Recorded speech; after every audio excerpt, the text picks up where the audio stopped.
Welcome to my YouTube channel!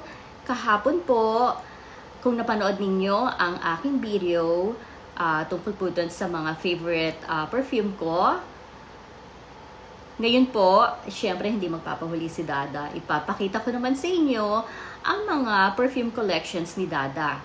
At isa po dito talaga ang pinaka-favorite ko talaga na gamitin niya. So, iisa-isahin ko po sa inyo. Unang-una po sa lahat, syempre, ang Ralph Lauren Polo Blue. Ito po ay talaga namang napakatagal na pong gamit ni Dada ever since. So, sa tuwing mauubusan po siya ng Ralph Lauren Blue, ito po ang parati kong binibili sa kanya kasi it smells really good on him. Kaya nga katulad ng sinabi ko sa inyo, yung mga scents ng mga perfume, depende po yan sa ating body chemistry. So ito po, napakabango po talaga nito kay Dada.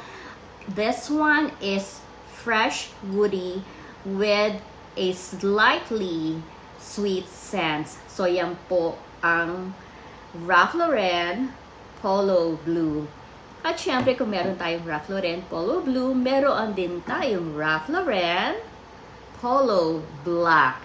Okay, ito po naman ay sophisticated sensual scent.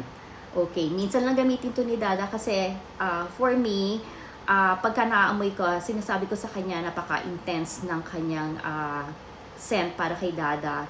So, dalawa po ang kanyang collection ng Ralph Lauren, isang blue at isang black. Next is all-time favorite, Eternity. Diba, sinabi ko sa inyo, isa sa mga paborito ko ang Eternity kasi nga, sa tuwing gagamitin ko yon, marami nagtatanong kung ano ang gamit kong perfume. But for Dada, so I bought that same thing, Eternity. This is Calvin Klein, Eternity by Calvin Klein. So ito po naman, mabango rin kay Dada pag gamit niya. Pero syempre, konti lang kasi para hindi siya masyadong intense. Kasi minsan pagka too much ang gamit mo ng mga cologne, masyado nang hindi na mabango ang kanyang scent, parang naging intense na, so masakit sa ilong. So ito po ang Eternity for men, and this is citrusy with touch of spices. Okay, so that's Eternity. So that's already 3 perfume or 3 cologne for Dada. Next is Valentino. Meron po akong Valentino. Remember, yesterday I showed you my Valentino. Syempre, meron din si Dada. So, Valentino po have a floral and woody scent. So, that's the Valentino. Minsan-minsan lang din ginagamit to ni Dada. Kasi nga, sabi ko, pag mga special occasion lang, ano. Okay, so, next one is YSL. So, ito pong YSL ay medyo strong po ang kanyang scent. Medyo intense. With yung message, a combination of sage po and sensual woods scent. So, mabango din po siya. Gusto ko po para kay Dada na gamitin niya. Pero, syempre, sabi ko, minsan-minsan lang to kasi ang pinaka-favorite ko sa lahat. Nang biling ko po talaga to para kay Dada. So, ito po, ang Prada. Ito po ang pinaka-favorite ko na gamitin talaga ni Dada. Kasi talaga pong ang kanyang scent po is floral, powdery. So, yung bang pagka nilagay siya, talagang parang, ano siya, yung fresh na fresh at parang parati siyang bagong ligo. Yung ganun ang kanyang amoy. So, this is Prada. Ayan po. So, ito ang pinaka-favorite ko na gamitin ni Dada. Kasi hindi siya intense, hindi siya masakit sa ilong. Talaga namang the scent is really yung talaga bang parang napaka-fresh, parang parating bagong ligo.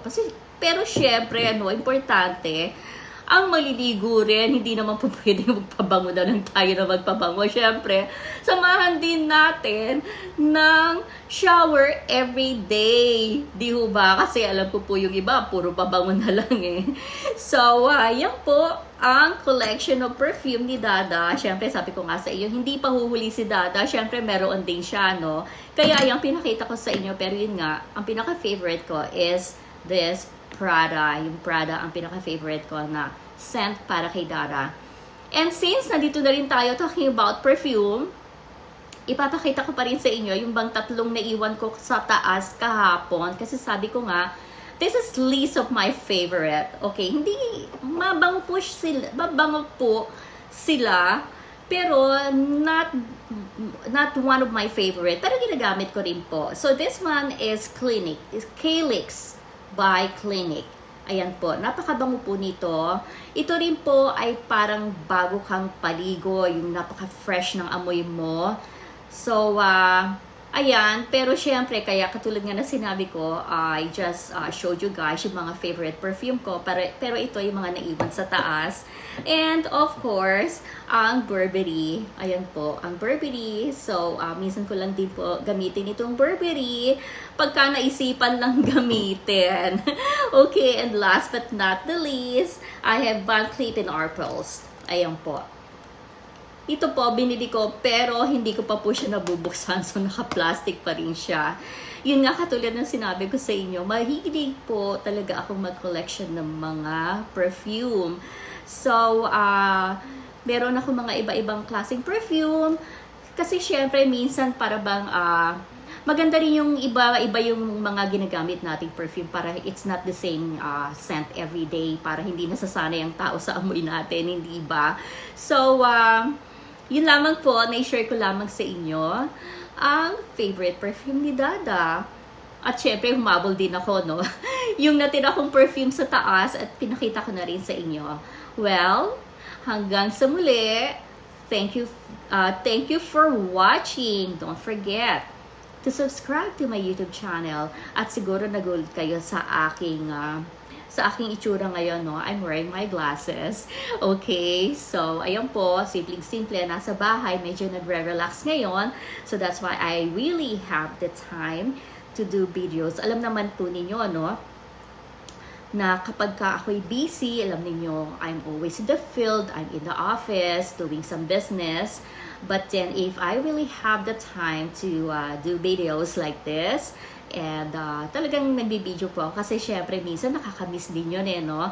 Yung ba makita nyo ako na ganito, simple, nakapambahay, hindi ayos ang buhok, at ganito, nakasalamin lang, walang kaayos-ayos. So yan po ako, I walk up like this. Ganun na, I walk up like this. But anyway, yun lamang po. Maraming salamat sa inyong panonood. So don't forget to subscribe to my YouTube channel. Click like, comment, and share po this video. See you guys later. Bye!